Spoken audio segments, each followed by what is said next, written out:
Welcome to The Explainer. So much of our success and happiness really just boils down to how well we get along with other people. So today, we're going to take a look at Marc Reklau's book, How to Become a People Magnet. He's got 62 strategies in there, but we're going to distill them into a powerful framework you can start using, well, right now. So what is the secret? I mean, you ever wonder how some people just click? They walk into a room and effortlessly build relationships, open doors, and seem to influence everyone they meet. Well, that's the big question we're going to unpack right here. And listen, the stakes here are huge. The book points to some pretty mind-blowing research. It says that people's skills can account for something like 85% of your professional success. And get this, a staggering 99% of your personal happiness. So yeah, this isn't just some nice-to-have skill. It's pretty much everything. Okay, so let's dive right in. The entire system, everything we're about to talk about, is built on just one thing: getting the right mindset. This is the foundation, It's what makes all the other strategies actually work. It all starts with really understanding the core of human nature. And here it is, the big, kind of uncomfortable truth from the book. People are, above all, interested in themselves.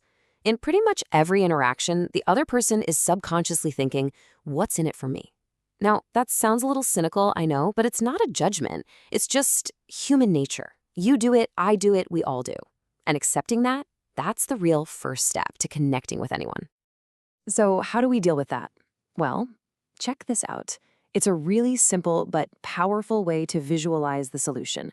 The biggest shift you can make in any conversation is just switching from the language of I, my, and mine to the language of you and your. It's a small change in words, but it completely flips the focus from you to them. It's a total game changer. And this analogy from Dale Carnegie, which the book uses, just nails it perfectly. Think about it. When you go fishing, you don't bait the hook with strawberries and cream, right?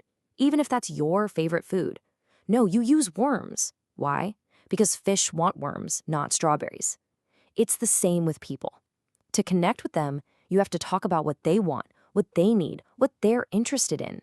So here's the crucial point, the thing that ties it all together.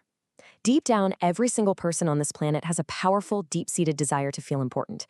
It's maybe the most powerful motivator we have.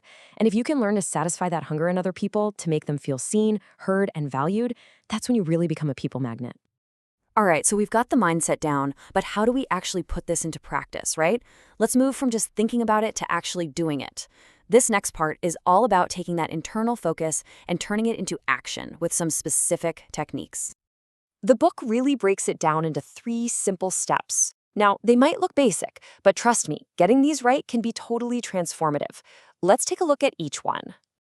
Okay, first up, listening. And I know, it sounds so simple, but the book points out something we're all guilty of. Most of the time, we're not really listening.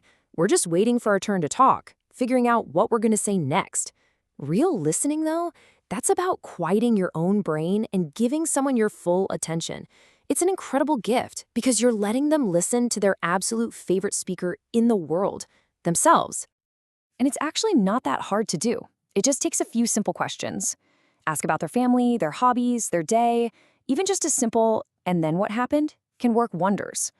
What you're doing is shifting the spotlight over to them. You make them the star of the show. And believe me, people absolutely love you for that.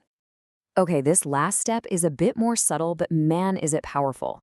People are just way more committed to ideas they believe are their own. So instead of telling your coworker, hey, we need to use this new software, you could plant the idea.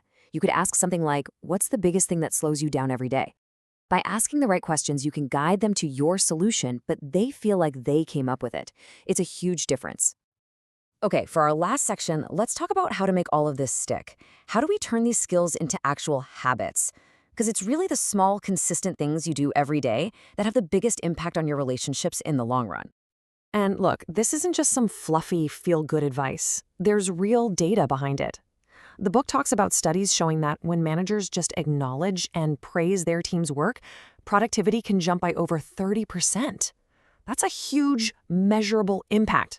Sincere appreciation is a serious performance booster. So here are 5 super high-impact habits from the book that you can literally start doing today.